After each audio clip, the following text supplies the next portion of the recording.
what you want, when you want it, where you want it. This is The Mesh. Footcandle Films. Film news and reviews from two guys who really like movies. This episode is brought to you by the Footcandle Film Society. For a schedule of upcoming screenings and membership information, visit the Society's website at www.footcandle.org.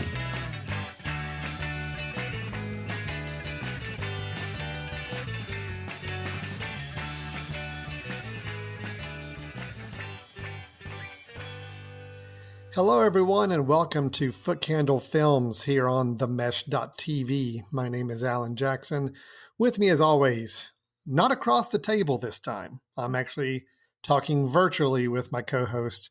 It is Chris Fry. Chris, how are you doing? I'm doing well. I'm excited to talk to someone else besides someone in my immediate family. Of course, you know, I love my family, but being quarantined with them does have its pluses and minuses. 24/7 can still be a little much, no matter what the case. But of course, as you probably are recognizing as you listen to this, we may sound a little different than normal. We are doing another quarantine edition of Footcandle Films, both of us calling in from our respective home locations.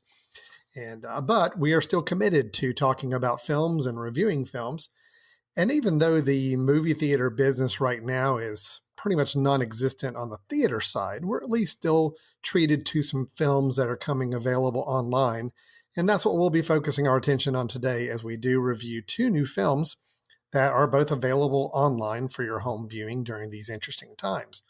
We'll be having a couple movie reviews. We're going to do some news, although I'll just go ahead and warn everybody in advance, not a whole lot of movie news to talk about, simply because every movie you are anticipating or under production has been halted or delayed or pushed back on a schedule. But there's still a few interesting things to note, and we'll talk about that when we get to our news section. And then we'll have our recommendations for the episode. Chris and I always like to give at least a recommendation of a film we think would be worth checking out on your own home time. Now that everybody seems to have a little more of it than they maybe did a few weeks ago, that's a great time for catching up on some films or letting us help you with some recommendations of ones you may want to check out. Chris, we have two films we'll be reviewing, as I mentioned. Both of them available online. Both are ones people can watch the minute they listen to this podcast. We'll be first discussing the film The Hunt, which has a little bit of an interesting backstory in terms of timing. It was initially supposed to have been out, I think, late or last year, got delayed because of some of the content, violent content of the film and subject matter based on some events that were happening in history at that time. Did get released, but didn't last in the theaters very long because they yanked it when the theaters shut down and made it available to rent on a first run basis. So we'll be discussing The Hunt, and then we'll be moving on to a second review, which is a film that just went straight to online delivery. It is we'll call it science fiction, fantasy, mind bender called Vivarium. So Chris, are you ready to get started with our first review? Yeah, let's do it. Okay. First review is going to be the film The Hunt.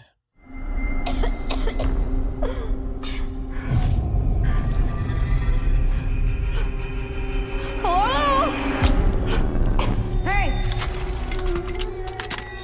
What is happening? What is all of this? Did you see that article? Every year, these liberal elites kidnap a bunch of normal folks like us and hunt us for sport. The last I heard, free speech still exists. Don't First Amendment me. It wasn't real. Everybody get out of here! We were joking. There's been a killing spree. You gotta come here right now. You actually believed we were hunting human beings for sport. But you are. We have an opportunity here to teach these people. These are not real people. They're actors. I'm playing an Arab refugee, but I identify as white. I think that's problematic too, in some way. You wanted it to be real, so you decided it was.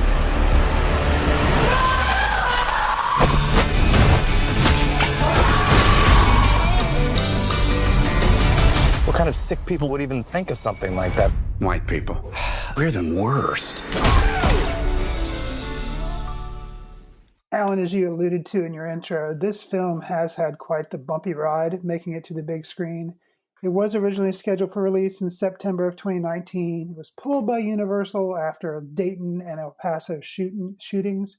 Just prior to being pulled, the film had received interesting buzz, both positive and negative, from press screenings that it had because of political content. President Trump actually tweeted on August 9th, writing, "The movie coming out is made in order to inflame and cause chaos." The film was finally released March 13th.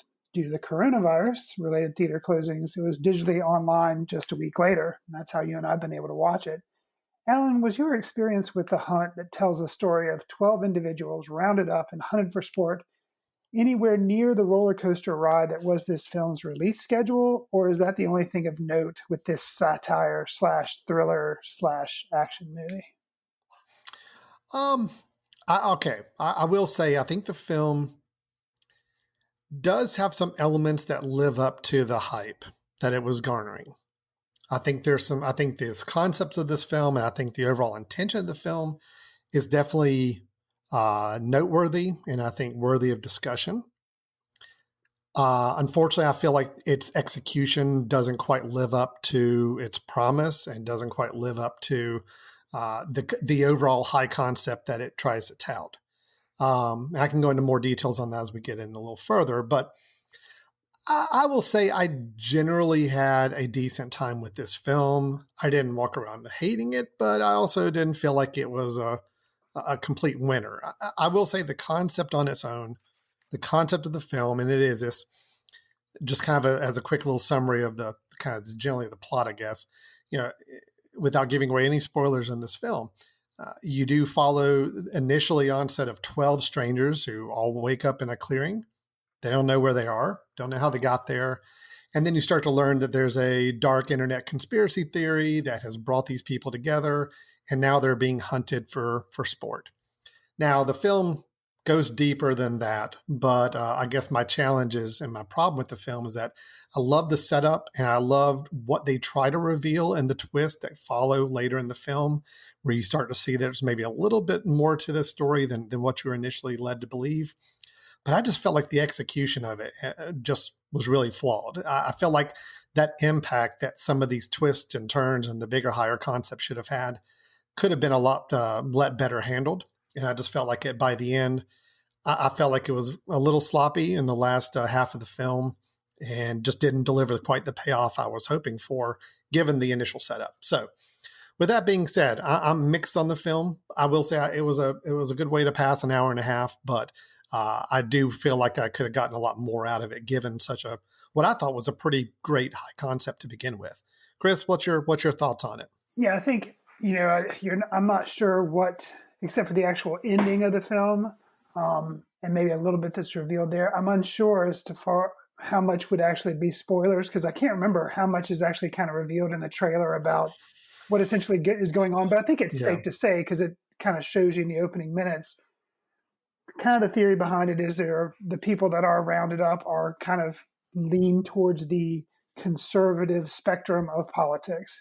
And those that are hunting them are the liberal people that lean towards that end of the spectrum of politics. So it kind of sets up that dynamic that these people are going around hunting people for sport because they disagree with them politically.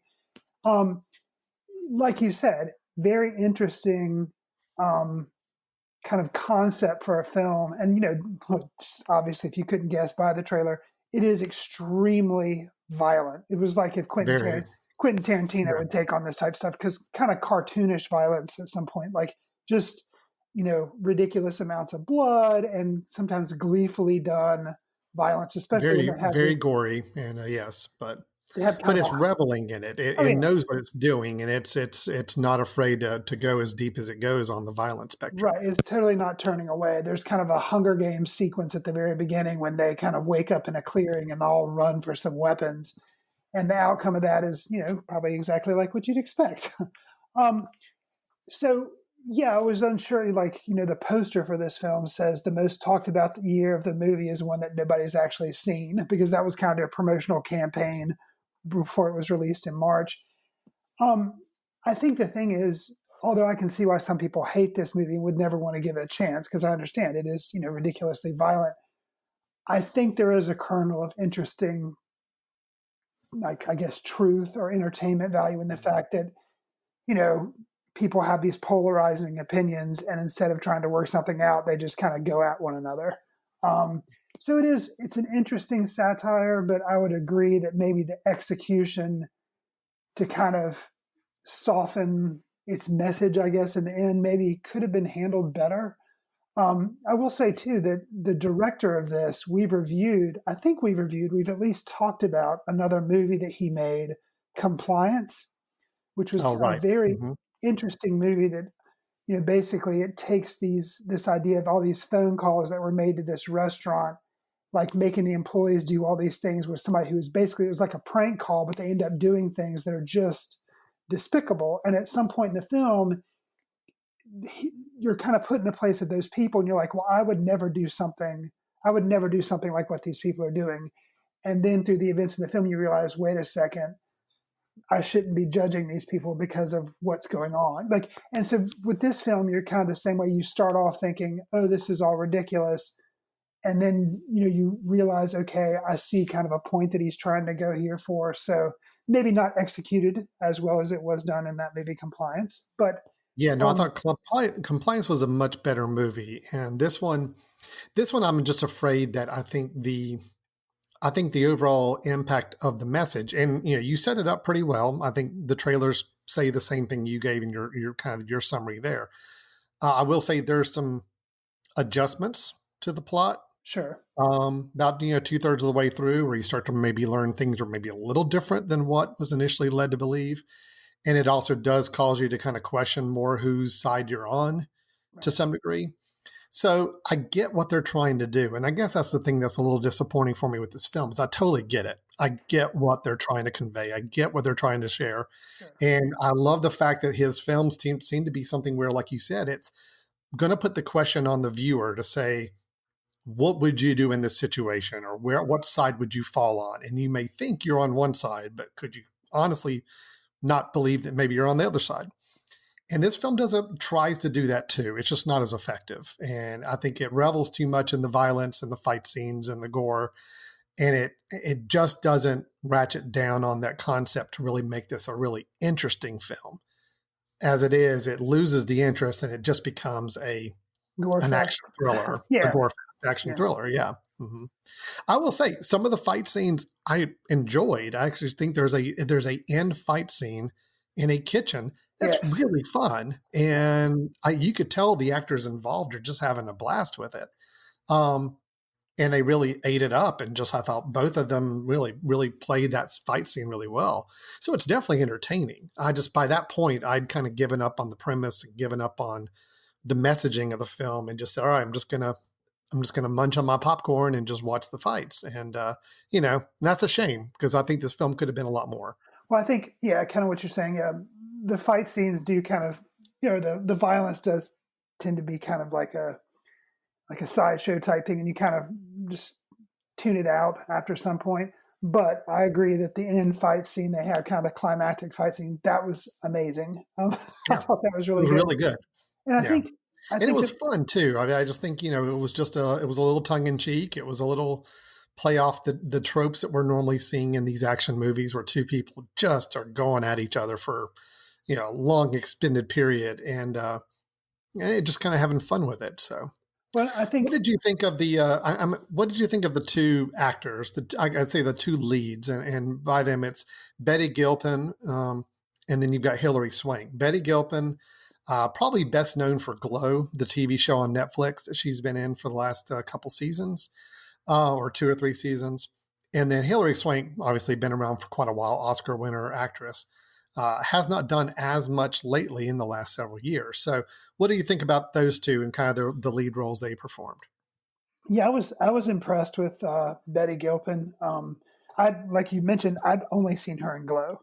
So I wasn't really aware of her. Another thing, she's had small roles, but I wasn't really aware of her. And I didn't think this was a very, pretty much every character I feel like in Glow is kind of larger than life because they're like this big personality, and it's very, I don't know, a very specific type of character they're doing. And here in The Hunt, I mean, she's playing a certain type of role as well, but I don't know, I felt like it was more generic, and I found her, I don't know, she is kind of one of the characters you end up kind of pulling for, I guess, if you could say that. But just, I thought she did a really good job. I was kind of surprised. It's a very different type of role, I felt like, in a way, for her. Even though I haven't seen that many roles, but it was very opposite of Glow, like this, or at least I thought it was. So I thought she did a really good job. Hilary Swank, kind of the same type thing, except ramped up to like 11. Because I'm familiar with her from like Boys Don't Cry or $1 Million Baby, both of which she won Academy Awards for. I don't believe I've ever seen her in something that could be considered a horror comedy thriller or whatever. Like, because there are funny elements in this too that they use for like shock value. And she, like you had mentioned, she seems to be having a great time. And I thought it was cool to see her. I don't think I've ever seen her or can't recall her being in anything so pulpy and so genre-driven film. Right. And I felt like she was really eating it up. I think she plays evil pretty well. I think she does a good job with that. And what could be seen by the end of the film is a somewhat of a more complex role than maybe it's led on to believe initially. Betty Gilpin, I did like, and I think she's definitely got the makings for an action hero. I know that's what they're trying to probably position her as. She just has the look, and I think she can give off the intensity to be a really great action hero. There's a few times I was really questioning. I'm not quite sure what she was going for in terms of some dialogue and some scenes, conversations she had with some other characters. I don't know how much of it was going tongue in cheek and how much of it was just bizarre line readings, but I thought she played what she was given really well. I'm afraid she was given some really interesting moments to play with. There's a scene in a bunker, I just remember, where she's having dialogue with a few characters. And I remember at one point just saying, I don't know what she's doing right now. So I'm not quite sure. But and I think she was an interesting character. It definitely kept my interest no matter what. Sure. And I think interesting to note, too, that the writers on this are some people that were responsible for Lost, Nick Cuse and Damon Lindelof. So, the whole twisting and making things not exactly what they seem and putting people in situations where they kind of act out their worst or, desires, or not desires, but just impulses, I guess you should say. I think it was really high concept, but something about, I'll actually trended towards, like, with the subject matter being what it is and giving it an R rating, it's kind of like they figured, how can we get butts in seats? And the way to get the butts in seats was to ramp up the violence. And if they'd been able to like ramp down, I'm not saying make it PG-13, but I'm just saying make the R come from situational and the mind bender aspect of it. I think you and I would have been, probably would have liked it better. But as it was like you're saying, it was more of the big budget or like, just kind of popcorn movie, like turn your brain off, laugh at some stupidity, watch a bunch of stuff blow up. But because the subject matter is really tough to kind of do that. Well, it was. And again, and just when you feel like it's just going to roll with this, I mean, it really is not a spoiler here. It's just the whole Most Dangerous Game kind of take off on the classic short story of just people being hunted. And that's really what the concept of the film is. The minute you get so wrapped up in just this idea of these people are being hunted, when they do start to slowly and slightly introduce some other little interesting plot elements on the backstory, by that point, I felt like it's gotten too muddied and it just didn't resonate. And they're just like, okay, we told you what the deal is. Now let's go back to the action and kicking and fighting and punching and all that. So that was just a little bit of the disappointing for me, because when they started to reveal a little more information, I actually kind of got my interest piqued a little bit more.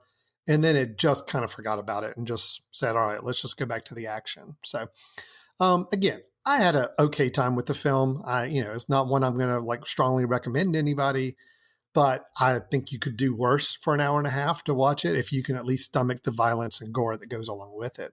Well, Let me ask you this. Sounds like we're kind of wrapping up, but I'm curious, and I think you already kind of showed your hand about how you feel about it. But one of the original things that you first start hearing about this movie was going to be very inflammatory, and it was going to incite people to just do bad things. It was kind of like people were warning how bad of a movie it was dangerous to put out or whatever, which could be marketing tools anyway. But do you feel like overall this movie tried to show the good of both sides across the political divide and tried to manage that, or do you think its only intent was to make everybody on both sides mad, I guess?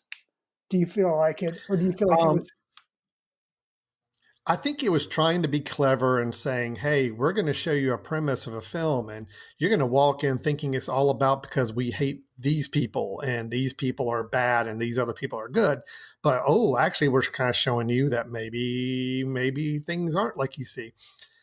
I just don't feel like they executed well enough for it to really make an impact. So I think it's actually so watered down in that concept that I don't think anybody's going to come away from this feeling offended, which is, I guess, a good and a bad thing. It's good from an entertainment value. It's bad in that it's not really doing anything daring or interesting in the end. It's not really challenging you to think about the sides and what got the people in this film to that point, right?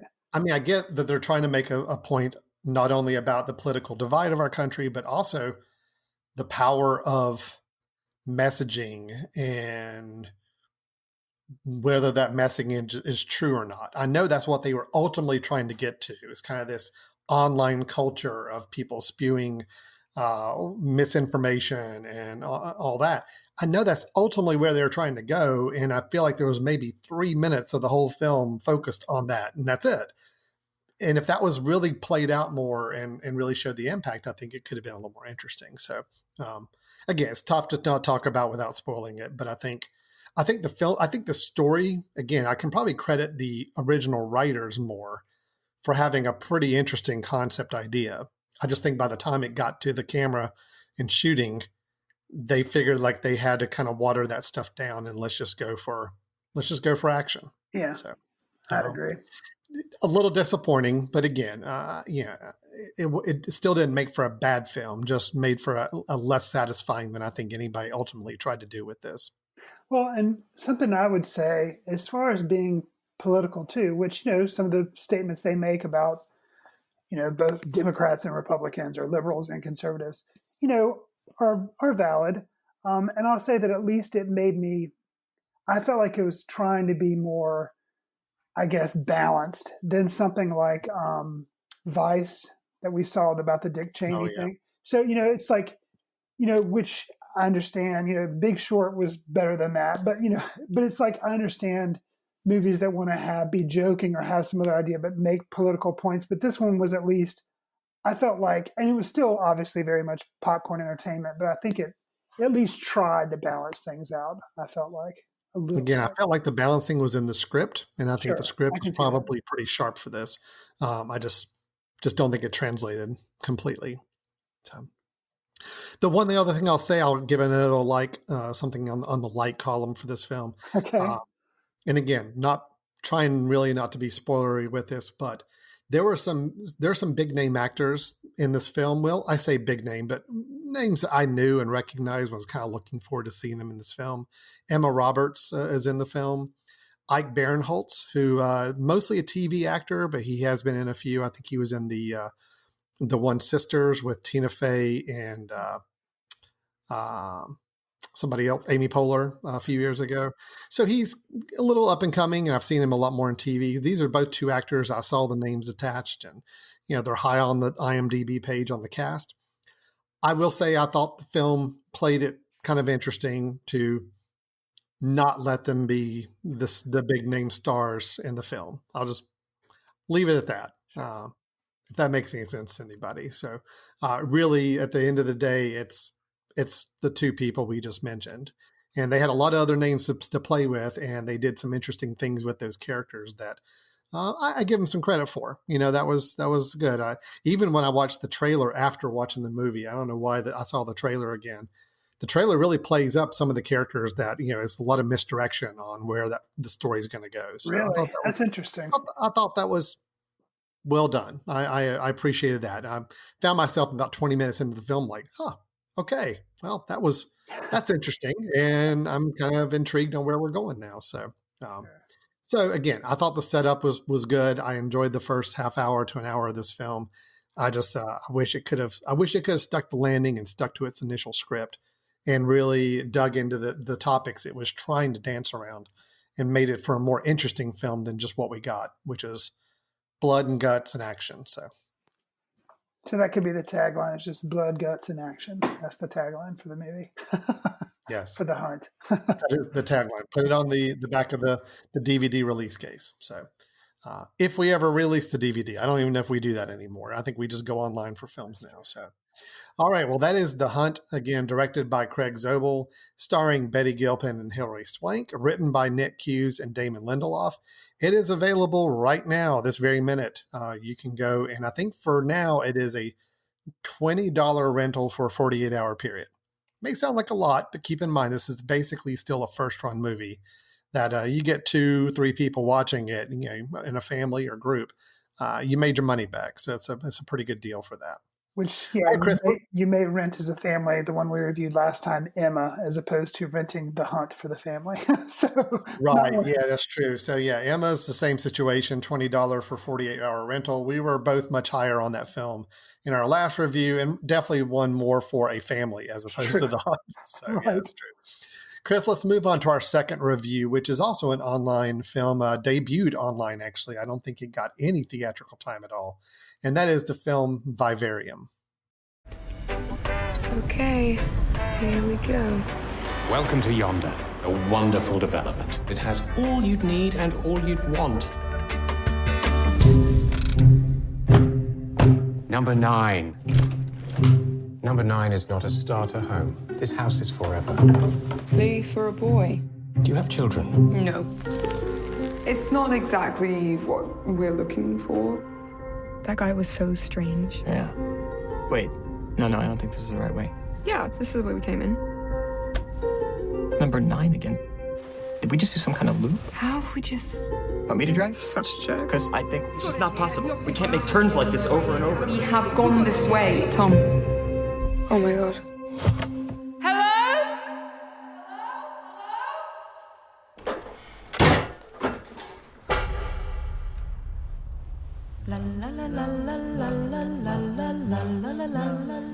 What's happening?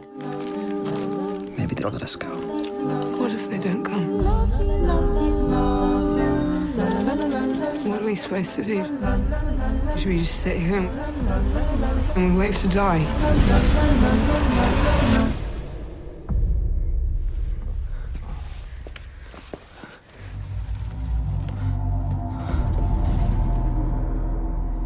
It's a boy.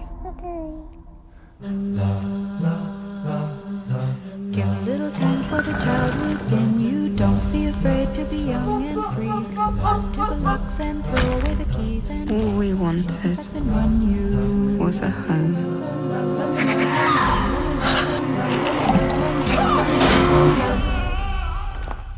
You are home.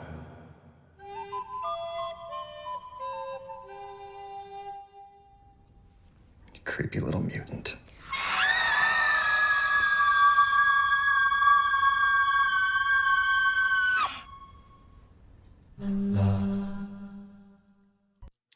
Chris, in Vivarium, we have a young couple who's thinking about starting their life together with a new home. To that end, they visit a mysterious real estate agency and who accompanies them to a new, very unique and peculiar housing development to show them a potential new home. And in that process, they actually get trapped in a very surreal, maze-like nightmare. The film is starring Jesse Eisenberg and Imogen Poots, directed by Lorcan Finnegan, and also written by Lorcan Finnegan as well. Chris, it's an interesting concept. It's a film that really plays on a mind-bending storyline. But my question to you is, after seeing this film, did you have any desire to stay in the community of Yonder a bit longer and explore some more? or were you wishing you had maybe found a quicker way out than even our story leads were trying to do on their own? Right. So, it's interesting. Both this and The Hunt are, you could consider to say kind of like real high concept movies. The Hunt had this concept of people being thrown together and being hunted, So this movie, the high concept of these people being stuck kind of in a suburban neighborhood maze labyrinth that they can't get out of and having to endure the mundane things of everyday life and in a way kind of endure being quarantined, you might say. Mm-hmm. Yeah, it was a little weird watching this film in the state because things had just kind of hit a peak when we watched it with quarantine across the country. So yeah, watching it was a little eerie at that time. I'll say that to me, the visuals of the film, the production design, just the cinematography, the music, and the acting, everything was really well put together and made for an interesting visual experience. But the problem for me was after the first 20 or 30 minutes, I felt like I should be closing out a Black Mirror episode. And instead, there was an additional hour there. Because I felt like after it there's a certain point where, I don't want to ruin too much, but I think there's a certain point where after their kid is grown up, I guess, and then because they end up having a kid that they have to try to raise. And I feel like in a way that ends up being nothing more than a red herring, which is probably intentional. But then it's just like nothing new keeps happening. And you're like, yes, I understand this is, repetition, but like, it's just not interesting anymore. And for it to be repeated for another 45 minutes or whatever, it just really didn't help. But what are your initial thoughts on Vivarium? Well, Chris, you and I, we run a film festival. We have for 5 years now. We really make a big point to highlight short films. We have a whole night dedicated to profiling short films because honestly, short films have a harder time getting attention. They don't get a lot of, playtime, airtime. People don't go to a movie theater to watch short films. I mean, there's just not a way to really see them as much. So I'm a big champion for short films. I love the concept. I love the medium. And there are many films I see where I say to myself afterwards, man, if this had been a short film, like 30 minutes or less, it could have been perfect. And Vivarium to me is one of those. I was into the concept. I was on board. I loved the storytelling of what they're trying to say or what they were trying to do. But yeah, after about 30 minutes, 40 minutes, I'm like, okay, I got it. I understand what the deal of this film is, and I know you're trying to show me that it's repetitive and it's monotonous and they're trapped in this nightmare and they want the viewer to kind of feel the same way. Well, I did. And it was not as enjoyable as a viewer.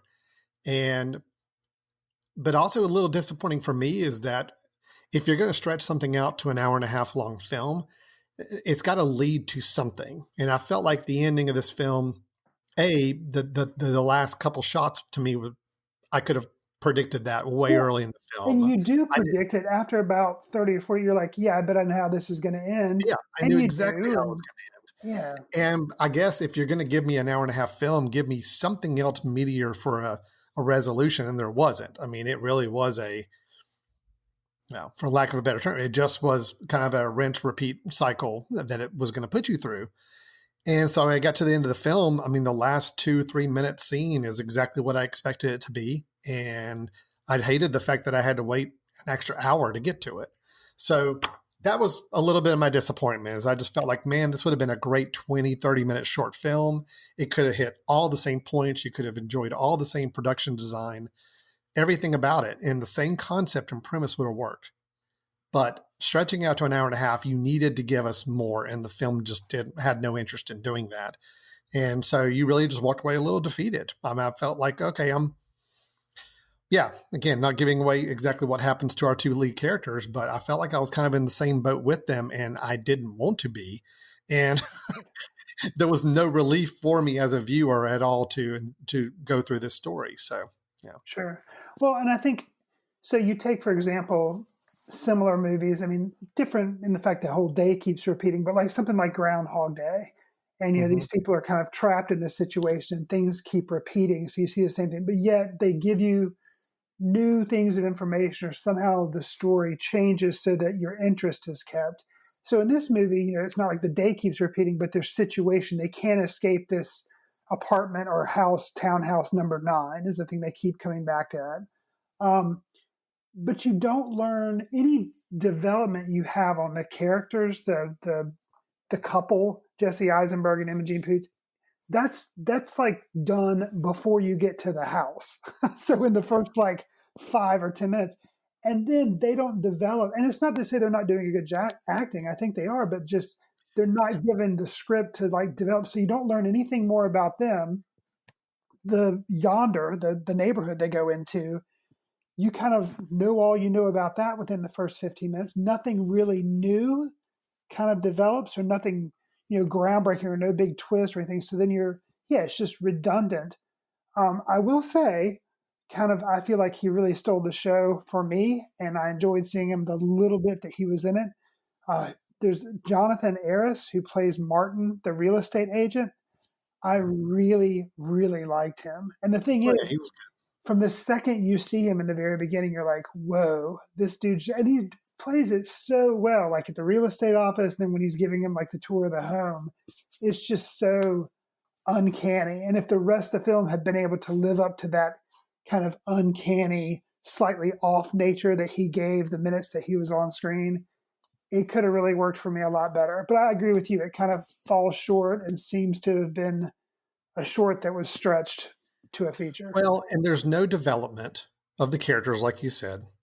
I don't feel like, and I think they tried to, and it just didn't work. I mean, there's really, you watch this relationship and kind of the rift between them, and how their relationship developed, but as characters, I don't feel like they developed at all. There were, and then the actual, it's like, okay, so I get films that want to be like Lost. I mean, we were just talking about The Hunt earlier. You want to have a film where everything's a mystery and you want to unravel little bits of information along the way. You don't have to give away the farm. You don't have to tell everything at the end of what's going on. It's okay to leave things up to the imagination or open interpretation, but you still need to do something to keep the story moving forward. And this film just seems really, really restricted, not wanting to do that. Well, and it basically gives away everything kind of in the first 15 minutes, where, like you're saying, it doesn't really introduce anything new. So then you're like, yeah, I kind of knew. And when you see the ending, you're like, yep, I knew that's where this was going to go. So yeah, they actually give away too much in the beginning. So Right, exactly. And I'm with you. I thought the acting was good. I thought Jesse Eisenberg, Imogen Poots, I thought were both good, and they played the parts they were supposed to play. And it was both to have a level of anxiety, as well as there were, some physical moments for both of them to perform. I thought they were both good. And I will say, this film, I'll give some credit to it. Beyond just the concept, which I did like, and the visuals I thought were also really interesting. Senan Jennings as the young boy, that's just his name in the film. It's bordering on stuff of nightmares for me. So where his screaming, lots of moments of screaming. That was amazing. I love that part. Still kind of sticking with me after just watching the film. So I would say some of those moments are ones that if you were doing a montage of like really creepy, disturbing moments from films, it'd be up there. I mean, it would be some of those moments. So to elaborate what Alan's talking about is, the stereotypical young infant child, like, probably can't even talk yet, or maybe can, but when they're unhappy, they just scream and like cry or something. So as this baby that they're given, has grown up, and it grows up really rapid, he gets to this point where anytime his parents say something he doesn't like, he just does this really high-pitched, ear-piercing scream, and it is so disturbing. And it really is. Well, and plus they do something with his voice early on where he's a young boy, but he sounds like an older man, mimicking the parents. And all of those scenes are just probably my favorite moments in the movie, had to do with just that little kid and some of the creepy stuff going on there. Mm-hmm. But again, it doesn't really lead to anything. I mean, it doesn't really go anywhere. So that was just the challenge for me, is I think it had some really interesting moments, I think visually, and those creepy moments with the young kid, but it just didn't build to anything satisfactory at all. I'd agree. And not saying, again, I needed an ending. I didn't need a closure. I didn't need everything explained. I just needed something to lead to something. And again, the last 2 or 3 minutes, I think the filmmakers thought this will be the big twist and the big reveal. But again, you figure it out 15, 20 minutes into the film. You know exactly what the last shot's going to be of this thing. And sure enough, that's exactly what it was. And I was hoping for something a little different. So there's a point made where Jesse Eisenberg's character, Tom, starts to dig in the front yard. And his wife kind of confronts him. It's like, why are you doing this? He said, because it's something I can do. And it was like, and I thought that was kind of an interesting commentary. People struggling with things and going out and venting their frustration, irritation, their feeling of being trapped, and knowing it's probably not getting them anywhere, but they have to have this like outlet, and then it becomes an obsession for him. So that was an interesting avenue. But like you're saying, with all the other aspects of the film, I wish it could have been better developed.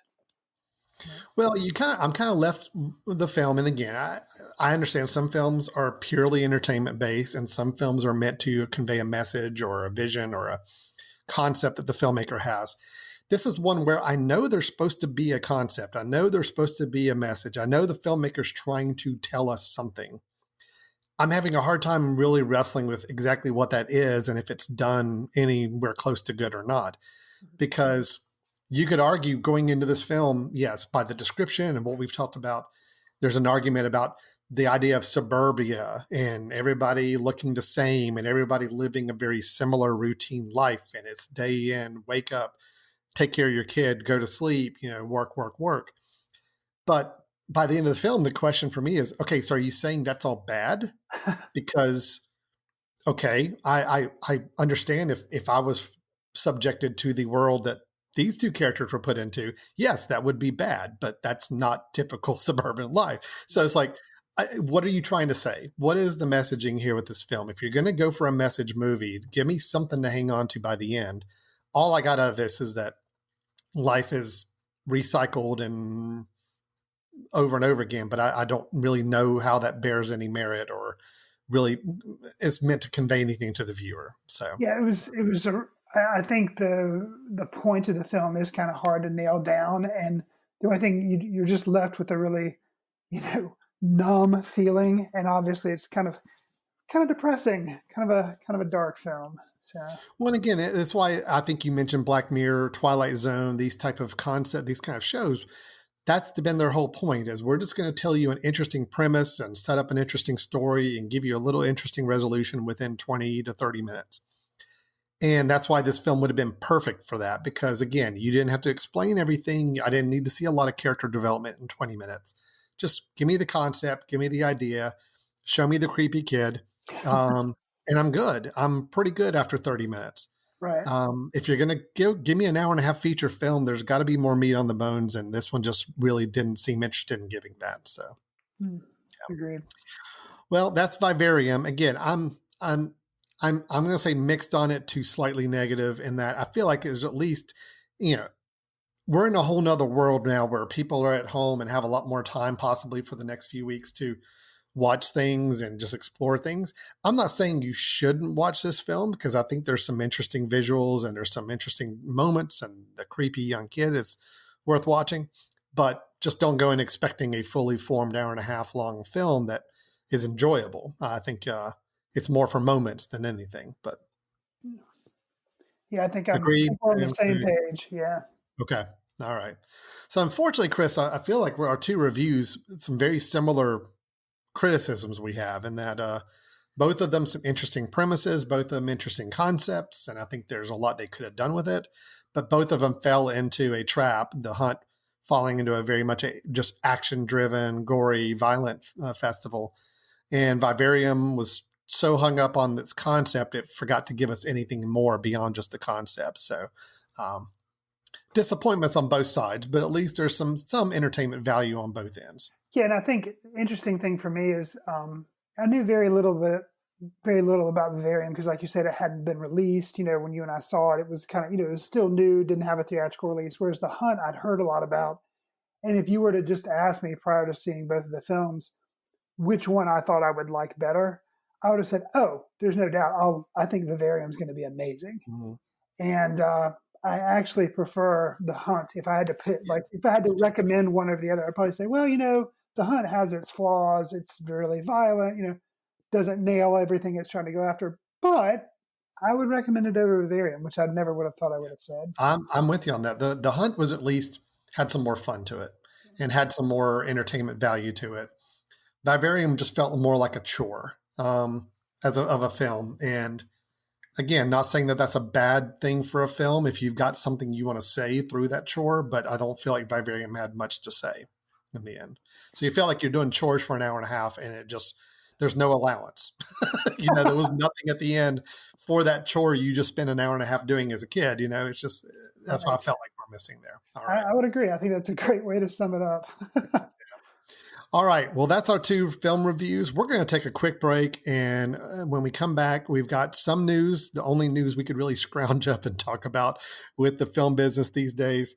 And then Chris and I are both going to give a recommendation of a film that you can watch from your own home that we feel like is worth checking out if you're so inclined. So you're listening to Footcandle Films here on themesh.tv. We will be right back.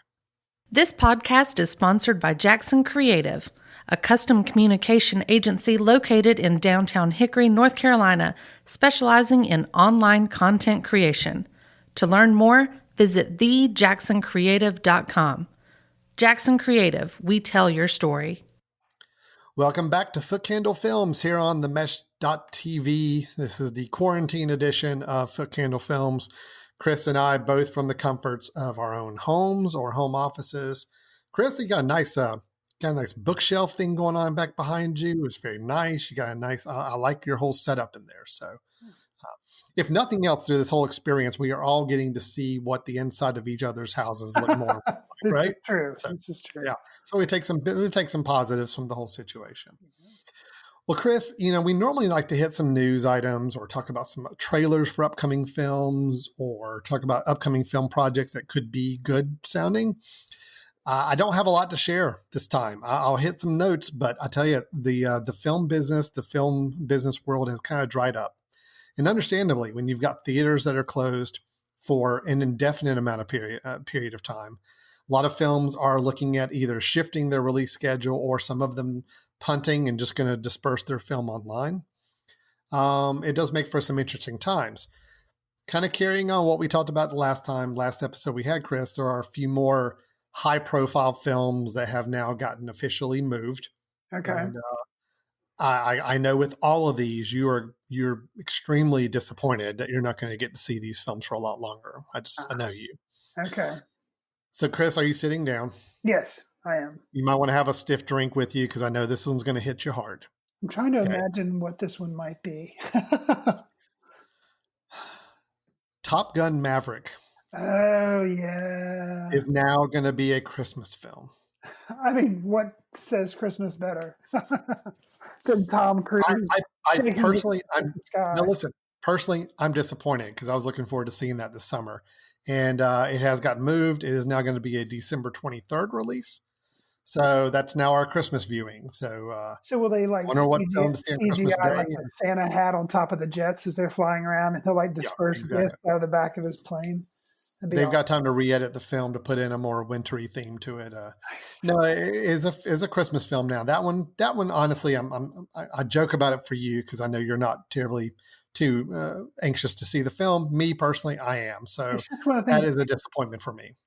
I can't imagine it's going to be good. I mean, just can't imagine. So, but maybe it will. Maybe I don't know. I'll be so desperate to see a film, a new film. I feel like it will be. Maybe. Wow. Yeah. I mean, so another one. No, go ahead. I was going to say another film that is seeing a big delay. This one I'm very mixed on. You and I have talked about it before. We saw the trailer. I think we even talked about the trailer maybe during one of our film reviews discussions. And we're both big fans of the original, but we're really unsure what this is going to be. The Ghostbusters Afterlife. The one that's being directed by Ramis' son. What's his name? Uh-oh, I forgot. Oh, no. Did I just space out on the director's name? Oh, my gosh. Oh, no, Reitman's son. Jason. Not Ivan Reitman, Jason Reitman. There we go. See, here in my home, I don't have the wealth of knowledge around me in the studio that I normally have, all the information at my fingertips. Gotcha. Ghostbusters Afterlife was supposed to come out July 10th. It's now going to be March 5th, 2021. So it's going back about 9 months later. And again, what all these films are having to do is they're saying, look, when we were planning to release when we thought we were going to get the maximum box office return for it, and there was less competition with other films opening that same weekend or the weekend before or weekend after. Now they're all having to scramble. I'm going to go ahead and tell you, next March 2021 is going to be a big freaking month for movies because everybody seems to be moving to that spring period if they're not moving to late in the year. So we're losing out on all these summer movies, but we're going to get everything in Christmas. And then starting in March, the new summer season for 2021 is going to start in March with all these films coming out. Wow. Because along with Ghostbusters Afterlife, another one, I know you got the poster on your wall. You're ready for this film. It is Morbius starring Jared Leto. Man, not even the trailer for that looks good. That looks it looks horrible. Terrible. I'm not excited at all. It was going to be July 31st. It's now going to be March 19th, 2021. So it's going to be weird going through a summer season without big movies being released. You know, whether you like the big blockbusters or not, you got to admit it's going to be an odd thing to not have a lot of big blockbuster movies over the next 3 months, 4 months. Do you think there's any chance that once theaters are able to start opening back up that maybe some movies will like kind of go back on their schedules and go ahead and like push them out early? I don't know. Let's say things are A-okay starting in June, and some people that had bumped out as far as to say, hey, we can still drop a movie in this summer. Nothing else is going to be there. So let's go ahead and put out Wonder Woman 1984 because there's a chance. I don't think they will. You don't think they will? I think once they announce these new dates and they push it out, that's it. They're locked in. That's where all their marketing efforts going to go. That's where everything's planned. To kind of come backwards and say, oh, now we can release it now. I don't see a movie studio doing that because then they have to go back and change all their marketing again. They got to move things back. They don't have as much of a runway to market it. Unfortunately, I just think even if movie theaters open up in, let's say, June, which I don't think is going to happen, unfortunately, even if they open back up in June, I don't see big blockbusters coming back in July and saying, oh, yeah, we'll go back to these dates again. I just don't think that's going to happen. Even though the films are already ready, it's not like they're finished. They're done. Yeah, but it's all about how much time to market it. You know, because right now Wonder Woman was getting a buildup of marketing. They were getting ready for a May release. Now they've moved that back. So you don't see any more advertising for Wonder Woman right now. They're like, we're not going to advertise it for May anymore because it's going to be, I forget when they said, November, maybe August. I don't remember when. Yeah, they'll start ramping it up before that new date, and that's when they're going to do it. So I wonder if I honestly feel like if they came up and released Wonder Woman a few weeks after theaters opened, they'd only have a couple weeks of marketing time to promote it. So then you lose some of that attention. But if you're the only ball game in town, if you're the only movie in the theater, well, that could be. All right, that's your point. You know, as long as you got a 2 to 3 week window to tell everybody about it, that hey, we're gonna be the first one back in the movie theater. It could be. And I think there's still some high profile movies that are set to be in late summer that are probably just hanging on right now to say, look, let's try to stick with our date because if theaters do open, we could be one of the first games in town back for that. So it's a tough spot. I mean, it's got to be a tough spot for movie studios to figure this out. It's a really tough spot for movie theaters because reports are going on right now. The biggest chain in America, AMC, is on the verge of bankruptcy. They only had enough cash to really support themselves for a few months with no revenue coming in. And that's what's happening. They have no revenue coming in at all.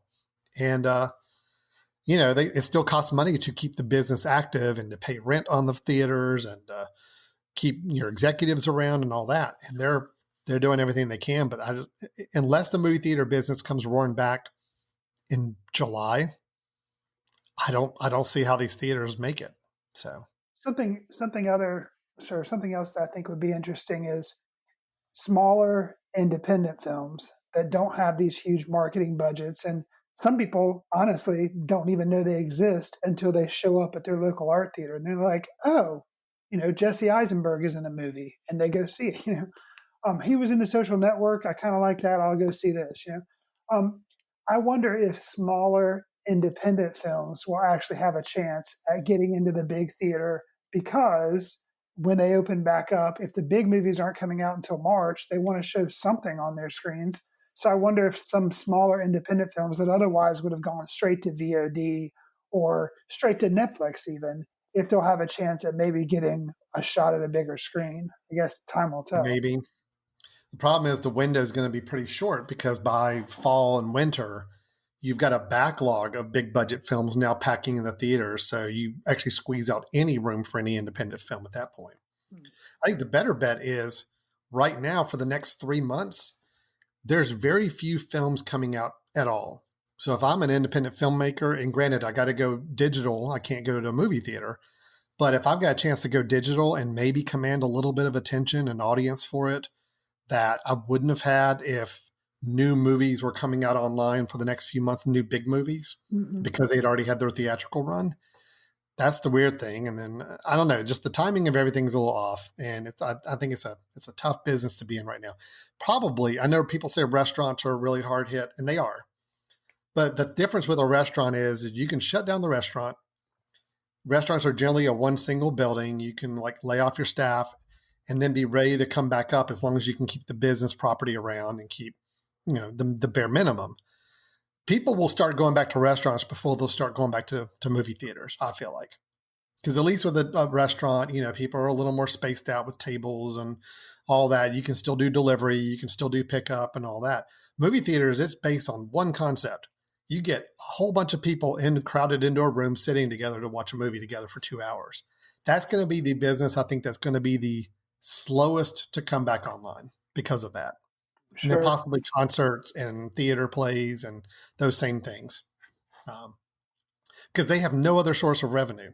Right. There's no other way for them to make money. Unlike a restaurant, at least you can have delivery, take out, all of that. So anyway, it's tricky. It's very, very tricky. Agreed. Okay. Do you want to go into something positive? Can we talk positive? Yes, let's do. I know that was getting a little negative, a little deep there.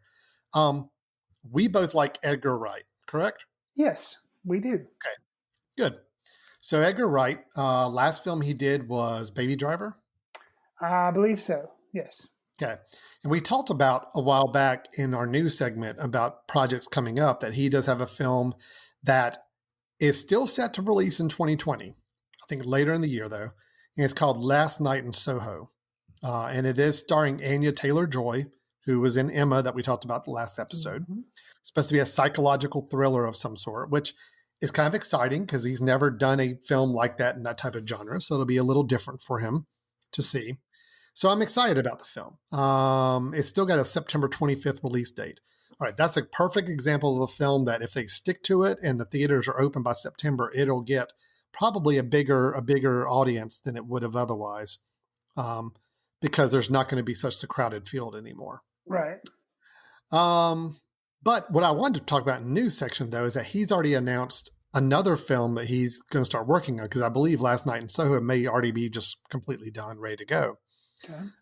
He's got a film coming out, or he'll be working on, that is one of the few that he did not write the film. Normally, he's a writer for a lot of his film work. This one will not be one he writes. It's written by Simon Stevenson, who is who's writing a novel. Now, the novel's not even out yet, which is kind of funny. So Edgar Wright supposedly, though, already knows, obviously knows the novel, knows the story, already opted to adapt it even before the novels come out to the public.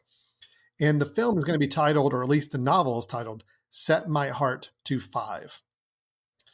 So it is about a humanoid robot who watches a film and is so moved by it that he decides to become a screenwriter. Nice. So you have a robot screenwriter. I'm sure there's going to be some meta commentary about the art of writing movies and making movies in a film like this. I don't know if the tone is going to be comedic or if it's going to be more dramatic. Don't know yet. But it was encouraging at least to see Edgar Wright. Not only he's got one in the can ready to come out later this year, but looks like he's already working on a plan for the film after that too. again, one of the very few filmmaker stories I have to share about films that are in development and people are talking about, but that's what we got. Sound anything interest to you? Any of those stories? Oh yeah, I'm always interested in what Edgar Wright's doing. So the idea of that movie, I mean, not only because it's Edgar Wright doing it, but the fact that there sounds like there's meta commentary possibilities going on there, I think it'll be interesting. And to me, when we had the kind of about artificial intelligence, we had Spike Jonze with Her, with Joaquin Phoenix. I was kind of let down with that. So I'll be interested to see. It's a different type thing, but it's about artificial intelligence deciding to start creating their own, like a robot starting to become a screenwriter. Like, but it seems like that's going to be right in my wheelhouse. So yeah, that's exciting. Way to end things on a good note there. Hey, I told you I had some good news to share. No, I'm very excited about these. I think you and I both shared the idea that we were a little let down with Baby Driver, especially the latter half of the film. We felt like just was not very strong. But I still tell Scott Pilgrim versus the World is still one of my favorites. Of course, you got the trilogy with Simon Pegg and Nick Frost are all great films too. So, I mean, it's a great filmmaker, and I'm just going to be interested to see what he does. And I love the idea of him doing some different genre things than maybe what we've seen him do before. So anyway, should be fun. And I hope his September 25th release date sticks for Last Night in Soho. That'll be a nice film to maybe return to the movie theaters with. Who knows? We'll see. All right, Chris. Well, that's all the news I have. Again, normally we have some more things to talk about, but today it's a little bit of a unique situation. So we're just going to go with what we have and move on to our last portion of the show, where we do both give a recommendation. This is our online, available for home viewing recommendation of a film that either we just caught up with recently, or maybe we had a chance to revisit recently, or for whatever reason, something that we recall from the past, a film that we think is worth checking out. The only requirement is it has to be a film available online. Luckily, nowadays, that is all the options we have, so that's what we're going to be recommending. That's true. So, Chris, why don't you go ahead and recommend your film for us this episode? Sure. So I'm going to recommend the latest movie from Pixar. It's called Onward, and it has the voices of Chris Pratt, Tom Holland, Julie Louis-Dreyfus, Octavia Spencer. So, normal type people that, come in and do, famous people will come in and do voices for an animated movie. And this one takes the idea of, it's kind of in a fantasy world that has become more suburban, and they use cell phones now. Fairies fly in planes as opposed to flying, or centaurs drive cars as opposed to galloping down the street. So it's that whole, like, everyone's become kind of lazy or whatever, and the magic's gone out of the world.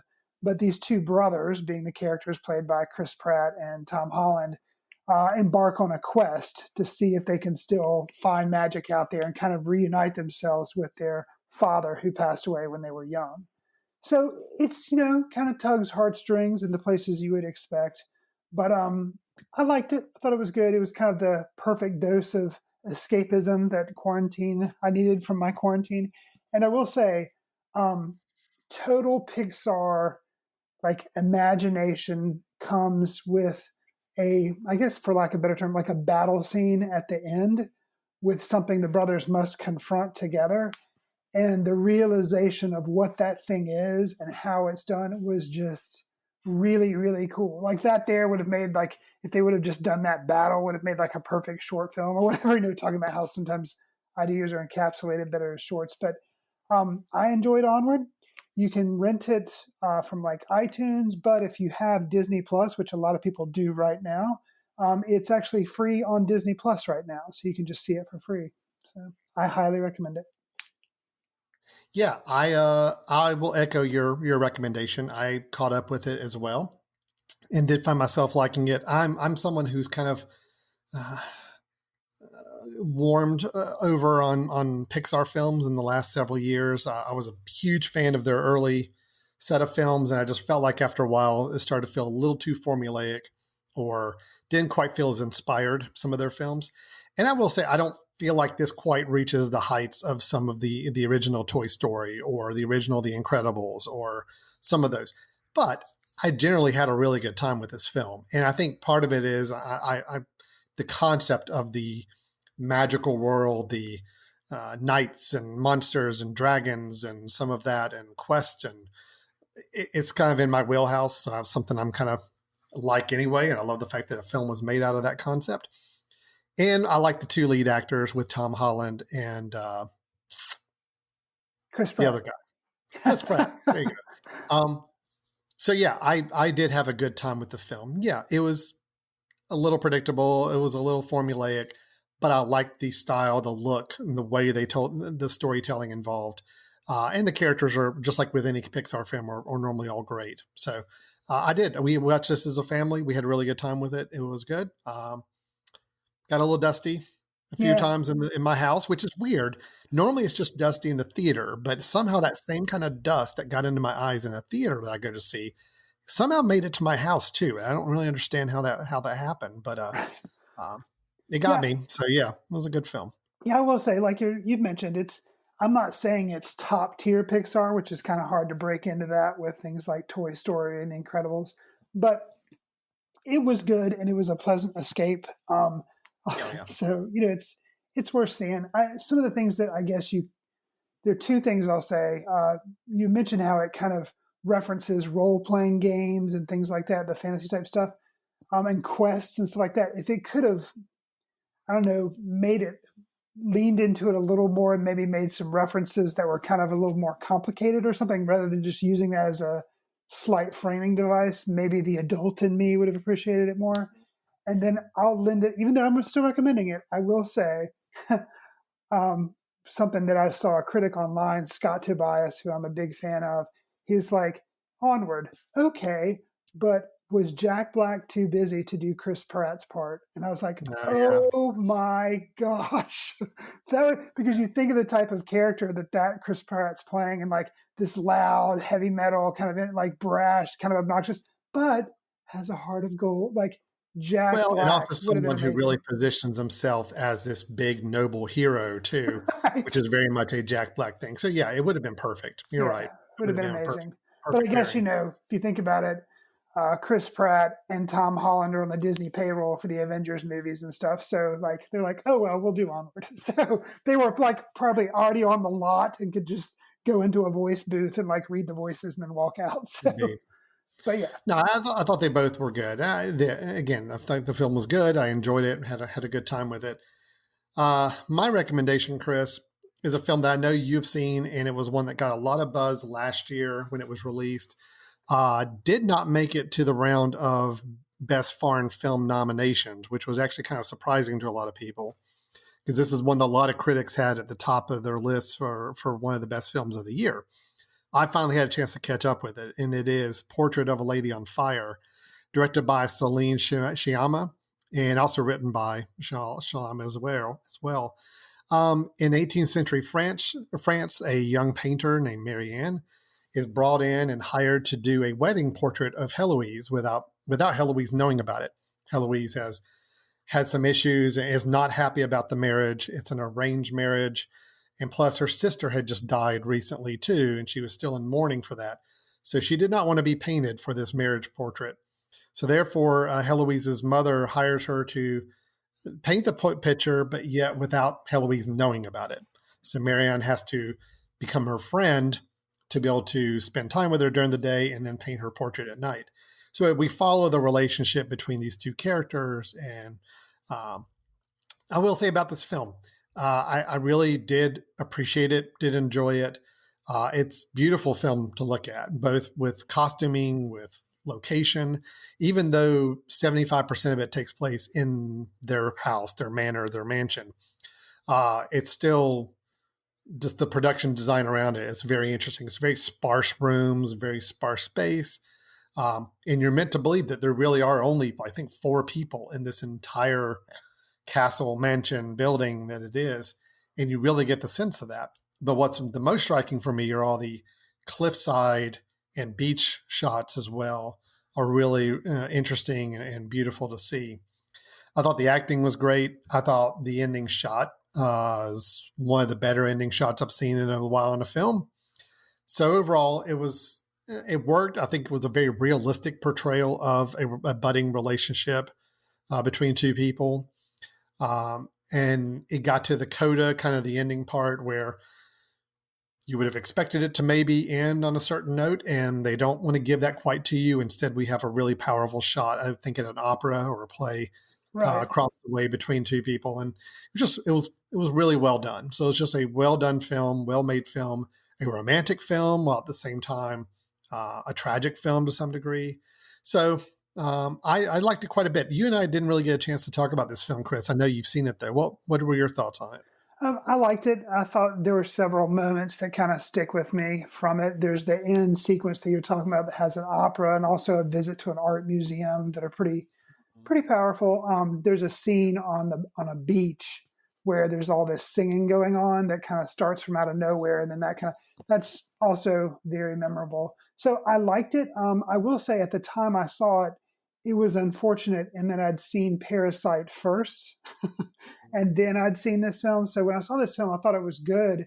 But in my mind, all I was thinking about was like nominees for the Academy Awards. And I was like, oh, Parasite. And then when they announced them, I was kind of shocked though, because Portrait of a Lady on Fire, I'd heard a lot of critical buzz and I'd watched it and thought it was good. And for it not to receive anything was shocking. But then end all be all, I was just so focused on Parasite, I probably didn't give Portrait of a Lady on Fire its true due. So I should, now that it's available online for people to see, I should probably give it another shot. So it is good, and I will say it's if you're a Hulu subscriber, it is free on Hulu, so you can actually see it for free, which is how I saw it. Okay, and so that's good. Hulu has really started adding on some high class Criterion level films into their library. So I don't know if that's intentional or just kind of in the last couple months that they've just lucked up on a few projects. But there's one in particular. I'm unfortunately, I don't have the note in front of me. This is something that just occurred to me here, but I just know that that's something where they have brought on some really interesting films recently. So this is part of their collection now. Again, as a Hulu subscriber, you get to see this.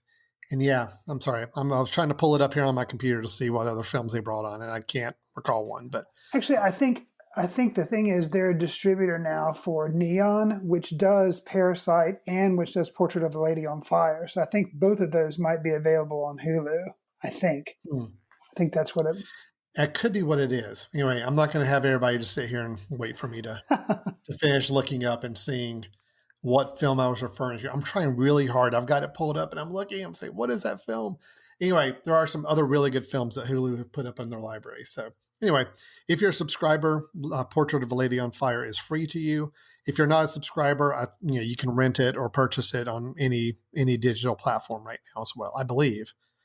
I'm pretty sure you can still buy it and rent it, even if you don't have Hulu. So. All right. Well, that is our recommendation. So Chris recommending the Pixar film Onward. I recommended Portrait of a Lady on Fire. We both had our reviews of The Hunt and of Vivarium. Strangely enough, both of us liking The Hunt better than we did Vivarium, although both films have some flaws and things that we wish they would have fulfilled some expectations and promises of. And then we talked about some movie releases that are being shifted back, as well as we talked about a couple of projects coming up for Mr. Edgar Wright. So with that, Chris, we're going to wrap up this episode, this quarantine edition. Don't know how many more of these we'll be doing remotely like this. It could be a few more. We'll wait and see what's happening.